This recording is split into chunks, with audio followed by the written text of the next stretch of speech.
আসসালামু আলাইকুম। চলে আসলাম নতুন একটা রেসিপি নিয়ে। আজ আমি রান্না করে দেখাবো রুই মাছ দিয়ে ব্রোকলি তরকারি। এভাবে ব্রোকলি রান্না করলে যে ব্রোকলি খেতে পছন্দ করেন না সেও কিন্তু চেটেপুটে খাবেন। আজকে আমি সহজ রেসিপিতে ব্রোকলি দিয়ে মাছ রান্না শেয়ার করছি। ব্রোকলি দিয়ে মাছ রান্না করার জন্য আমি একটা প্যানে দিয়ে দিলাম তেল। তেলটা আমার গরম হয়ে গেছে। এখন আমি তেলের ভিতর দিয়ে দিচ্ছি 4 পিস রুই মাছ। রুই মাছটা আমি হলুদ আর লবণ মেখে 1 ঘন্টা রেখে দিয়েছিলাম। এখন আমি রুই মাছটা এপিট ওপিট করে ভেজে নেব। রুই মাছটা আমার এপিট ওপিট করে ভাজা হয়ে গেছে। এখন আমি চুলা থেকে নামিয়ে ওই চুলা আমি আরেকটা কড়াই দিয়ে দিলাম। এরপরে কড়াইতে দিয়ে দিলাম তেল। দিয়ে আমি এখানে 3টা পেঁয়াজ কুচি দিয়ে দিলাম। পেঁয়াজটা আমি এখন একদম ব্রাউন কালার করে ভেজে নেব। পেঁয়াজটা আমার ব্রাউন কালার করে ভাজা হয়ে গেছে। পেঁয়াজটা যাতে পুড়ে না যায় সেজন্য আমি দিয়ে দিচ্ছি অল্প পরিমাণে পানি। এরপরে আমি পেঁয়াজের ভিতর দিয়ে দিলাম পরিমাণ মতো লবণ, দিয়ে দিচ্ছি পরিমাণ মতো হলুদের গুঁড়া আর মরিচের গুঁড়া। এরপরে দিয়ে দিচ্ছি 1 চামচ ধনিয়ার গুঁড়া, বাটা মশলা আদা জিরা পেঁয়াজ রসুন 3 চামচের মতো।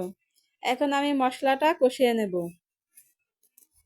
মশলাটা কষাতে কষাতে যখন মশলার উপর তেল চলে আসবে, এখন আমি এতে দিয়ে দিচ্ছি কেটে নেওয়া ব্রোকলি। ব্রোকলিটা আমি এরকম ছোট ছোট টুকরো করে নিয়েছি। এখন আমি মশলার সাথে তরকারিটা মিশিয়ে নেব।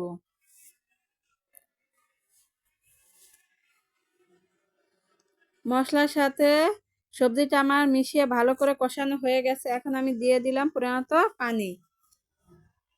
আমি আজকে যেভাবে রুই মাছ দিয়ে ব্রোকলি রান্না করছি, আমার এই ভিডিও ফলো করে যদি আপনারাও এভাবে মাছ রান্না করেন তাহলে দেখবেন কিন্তু ব্রোকলির কালার একদম নষ্ট হবে না, ঠিক সবুজ কালার থাকবে এবং খেতেও খুবই মজার হবে। এরপরে আমি দিয়ে দিলাম ভেজে নেওয়া মাছগুলো। এরপরে দিয়ে দিচ্ছি 3টা কাঁচামরিচ, দিয়ে দিলাম 2টা টমেটো কুচি। এখন দিয়ে দিচ্ছি 1 চামচ ভাজা জিরার গুঁড়া। ভাজা জিরার গুঁড়া কিন্তু যে কোনো রান্নায় দিলে দারুণ একটা ফ্লেভার আসে এবং খেতে খুবই মজা লাগে।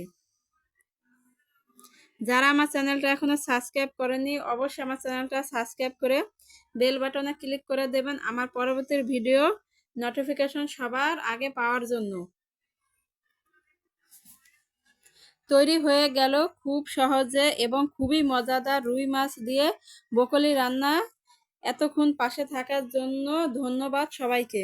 আশা করছি রেসিপিটা সবার ভালো লেগেছে। যদি ভালো লেগে থাকে তাহলে একটা লাইক কমেন্ট শেয়ার করে দেবেন। আল্লাহ হাফেজ।